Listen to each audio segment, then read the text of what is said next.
Facility की जो main switch है उसको ऑफ करेंगे, मेन सप्लाई को कट ऑफ करेंगे। अच्छा लेट सपोज आपको पता ही नहीं है मेन पावर क्या है, आप ढूंढने के चक्कर में कैजुअलिटी तो गुजर गई, तो आप क्या करेंगे, आप इनको इससे डिटैच करेंगे। कैसे करेंगे?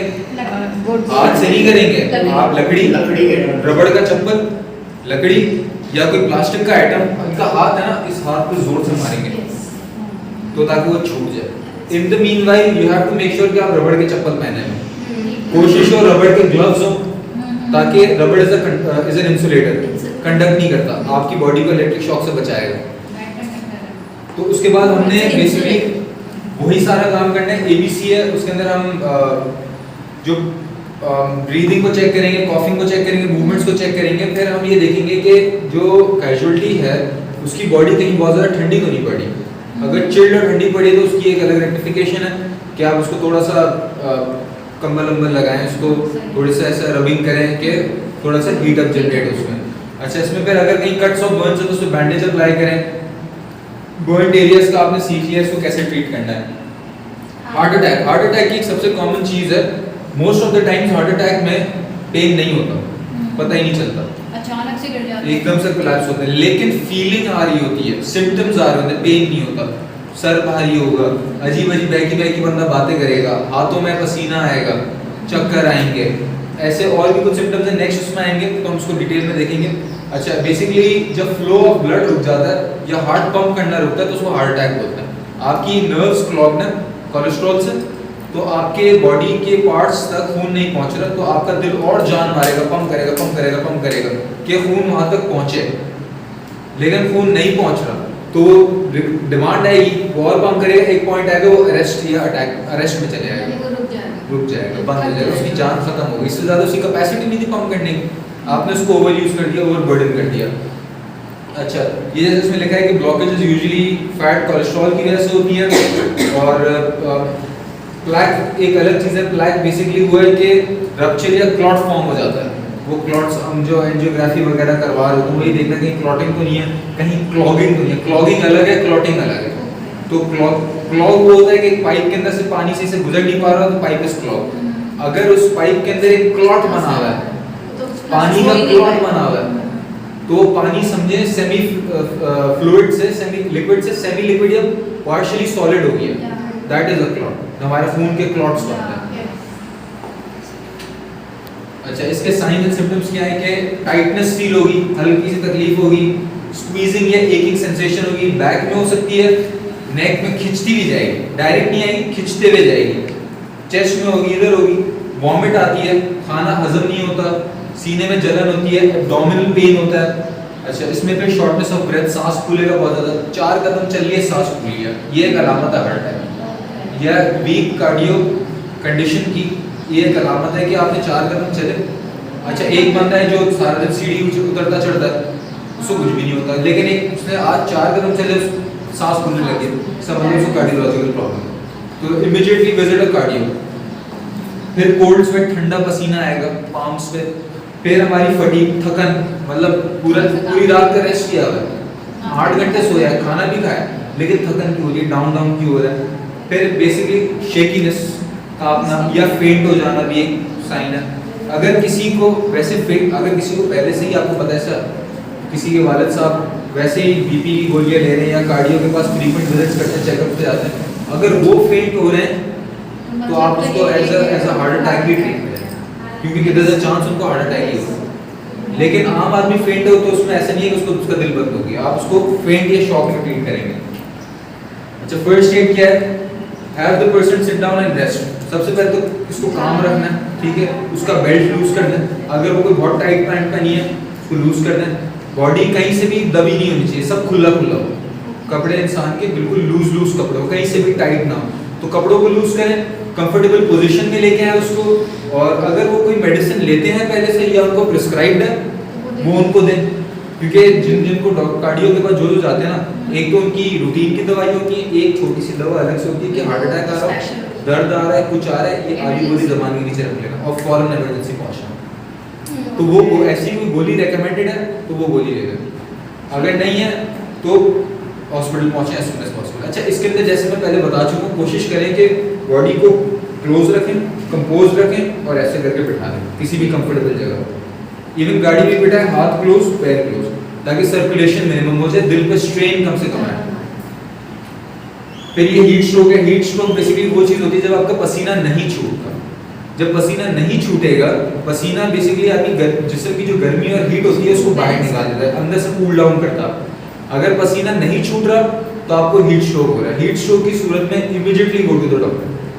अच्छा, इसमें बेसिकली जैसे इसमें लिखा ओवर हीटिंग बॉडी की हो गई, प्रोलॉन्ग्ड एक्सपोजर टू हीट, मतलब आप सख्त तपती धूप के अंदर बहुत देर से आ सकता है।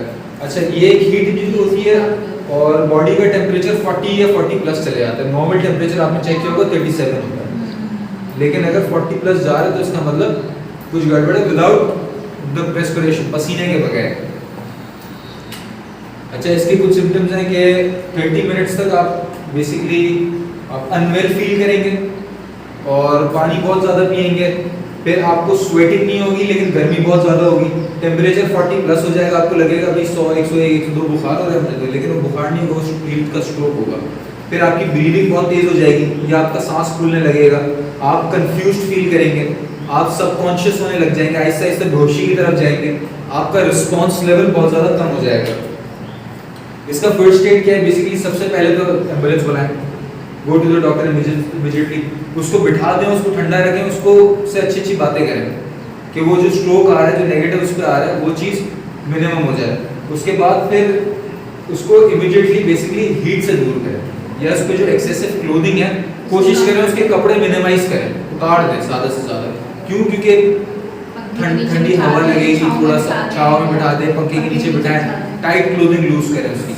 फिर है place in a tub of cool water और कूल शावर। अच्छा, ये यूजुअली इस पे भी एक कॉन्ट्रडिक्टिंग ओपिनियन है, लेकिन मैंने फिर भी अपनी स्लाइड में डाला कि कुछ कहते हैं कि इमीडिएट शिफ्ट ऑफ टेम्परेचर सही नहीं, तो उस सेंस में रिकमेंडेड नहीं है। लेकिन अगर बहुत ही ज़्यादा आग इतना गर्म हो गया है वो कि आपको लग रहा है कि बाकायदा हीटअप हो रहा है, तो आपके पास फिर कोई ऑप्शन नहीं है। और आपको पता भी मेरा पैरामेडिक स्टाफ बहुत देर बाद आएगा, एम्बुलेंस देर से आएगी, डॉक्टर करीब नहीं है, तो फिर आप ये स्टेप ले सकते हैं। पहले फुट डाल देना, हाँ, टॉवल डाल दें, नहीं टॉवल भी लगा देते हैं। हाँ, असल में बेहतर है मॉइस्ट टॉवल यूज करें। मैं तो रेकमेंड करता हूँ मॉइस्ट टॉवल, उससे भी बहुत फर्क पड़ता है। बहुत फर्क पड़ता है, काफी सिस्टम कूल डाउन हो जाता है। अच्छा, चोकिंग की कैजुअलिटी सबसे पहले होता बात नहीं कर पाएगा, सांस नहीं ले पाएगा, खांसी नहीं आएगी। अगर आपको लग रहा है कोई चोक कर रहा है, उसको बोले खांसी खाओ। अगर खांसी नहीं आ रही इसका मतलब वो चोक कर रहा है। जी, कुछ पूछ रहे थे? अच्छा, कफ। अच्छा, फिर क्लच थ्रोट, मतलब अजीब सी झटके आएंगे, ऐसा कुछ होगा, जैसे ये होगा ना, इससे रिलेटेड कुछ होगा, एक्टिविटी, एबनॉर्मल एक्टिविटी इधर होगी थ्रोट में, उससे आप एक साइन है कि इवन चोकिंग। फिर बेसिकली चोकिंग को तो सबसे पहले हमें प्रिवेंट करना चाहिए। सबसे ज़्यादा ये बच्चों में होता है, तो बच्चों से ऐसी छोटी चीज़ें दूर रखें एट ऑल टाइम्स, कि उनको रिस्ट्रिक्ट करें कि चोकिंग हो ही ना सिरे से। फिर जैसे एज रिकमेंडेड टॉयज़ हैं कि हर एज के हिसाब से रिकमेंडेड टॉयज़ होते हैं, जो जैसे बैटरीज चलती है ना, वो 5, 7, 8, 10 साल के बाद के बच्चों के लिए होता है।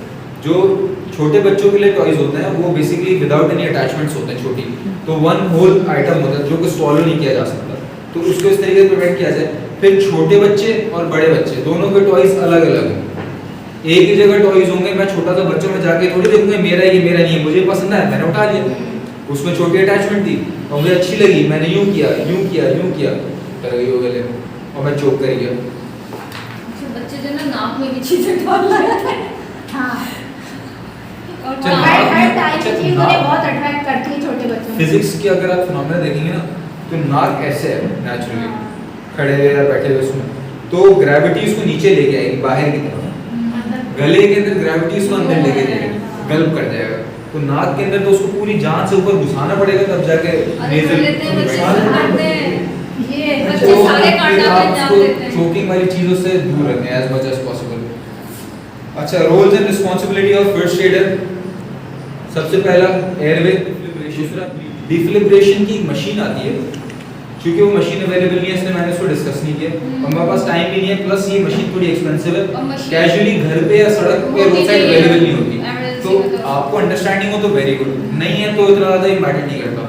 लेकिन आप इस चीज़ को ज़रूर देखिएगा गूगल पर, आपको यूट्यूब पूरा सिखाएगा। फिर जज करें स्किन क्या दिख रहा है, स्किन में क्या उसके अंदर चेंजेस आ रहे हैं, नॉर्मल लग रही है, पेल हो रही है, पसीना आ रहा है, नहीं आ रहा, हेड टू टो चेक करें, ब्लीडिंग करें। जैसे सबसे पहले मेरी बात ब्लीडिंग पे ही आके रुकी थी कि इवन हड्डी भी टूटी है तो पहले ब्लीडिंग देखेंगे कि हड्डी का आप कुछ नहीं कर सकते लेकिन ब्लीडिंग का आप बहुत कुछ कर सकते हैं। अच्छा, उसके बाद हम लेवल ऑफ कॉन्शियसनेस देखेंगे, कॉन्शियस है, सब कॉन्शियस है कि अनकॉन्शियस है, उसके हिसाब से हमारा रिएक्शन होगा। फिर ambulance as soon as possible. सबसे पहले तो अगर मेजर आपको ने जाके असेस कर लिया कि भाई ये तो बड़ा ही मसला लग रहा है, फॉरन एम्बुलेंस बुलाओ। दूसरी बार वेट नहीं, या तो आप कैजुअलिटी के साथ ना आप तीसरे बंदे को बोले यार एम्बुलेंस बुलाओ, मैं इसके साथ अटैच हूँ, आपने उस कैजुअलिटी को नहीं छोड़ना। फिर कोशिश करें कि हाथ धो के ग्लव्स वगैरह पहन के, क्योंकि हम अक्सर इंडस्ट्रियल एक्टिविटीज़ में इन्वॉल्व होते हैं तो ऑयल और लोहे की कालक इस तरीके की मेरे हाथों पे होती थी। तो अच्छा सीपीआर देते हुए कभी तो आपको शायद टाइम ही ना मिले, आपका टाइम ही ना, लेकिन if you treating wounds, open wounds, उसमें आप वरना तो उसको इन्फेक्शन हो जाएगा, डबल मसले में फंस जाएगा। बस जी ये स्लाइड यहाँ पे खत्म है। तो मैंने जी प्लीज कैजुअलिटी है from the out from the हाँ। अच्छा, डेंजर से जब आप हिलाएंगे, danger in case of danger आपको पहले पूरी सिचुएशन को एवेल्युएट करना है, जैसे उन्होंने कहा उसमें था अपनी कि बेस्ट रिसोर्स यूज करनी है। पहले तो कोशिश है इसको नहीं हिलाना, आपने हिलाना बिल्कुल भी नहीं चाहिए को, लेकिन अगर है या कुछ मुसलसल उस सिलसिले में इसका एक प्रॉपर तरीका होता है। अगर कोई अच्छा बॉडी को मूव करने का ना एक बड़ा फिक्स तरीका है, और वो फिक्स तरीका 4 से 6 बंदे मिलके उठाते हैं, एक कभी नहीं उठाता। वो चादर के साथ चादर के साथ नहीं, वो ये जो बना के दिखाते हैं। वो जो बनाते हैं ना, वो जो बनाते हैं ना हैंड से, जो बनाते हैं ना, हाँ, हाथों की ग्रिप बनती है, जी इस तरीके की ग्रिप बनती है, 2 बंदे मिलके एक सेट ऑफ ग्रिप बनाते हैं। इनके साथ नहीं, ग्रिप नहीं, मैं इस पर अंदर खवातीन जा रहे हैं तो ये खवातीन से काम कर रहे हैं। नहीं, असल में वो ग्रिप बनाना इतना फ्रूटफुल होगा भी, क्योंकि अपॉर्चुनिटी ऐसी आएगी नहीं कि आप अकेले या 1-2 बंदे मिलके उसको मूव करें। रेकमेंडेड तरीका है कि इसको rather than lifting them up, casualty होगी, आप उसको लिफ्ट करेंगे ना, आप उससे बहुत ज्यादा, क्योंकि you are not trained. Lift तो कर ही नहीं सकते ना आप जिस तरह से है। लेकिन वो ग्रिप कहने में का लिफ्ट की danger बात में है तो मैं फिर आपसे कह रहा हूँ कि danger अगर यहाँ से पंखा गिरने वाला है ना तो उसको सिर्फ इतना खिसका के मूव कर देंगे वो पंखे की लाइन ऑफ फायर से दूर हो जाए बस।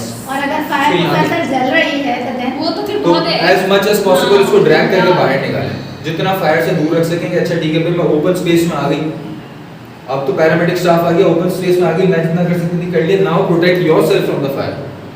फायर तो ऐसी चीज है, आप कैजुअलिटी से पहले अपने आप को बचाएंगे, आप नहीं बचेंगे तो फायदा कैजुअलिटी का।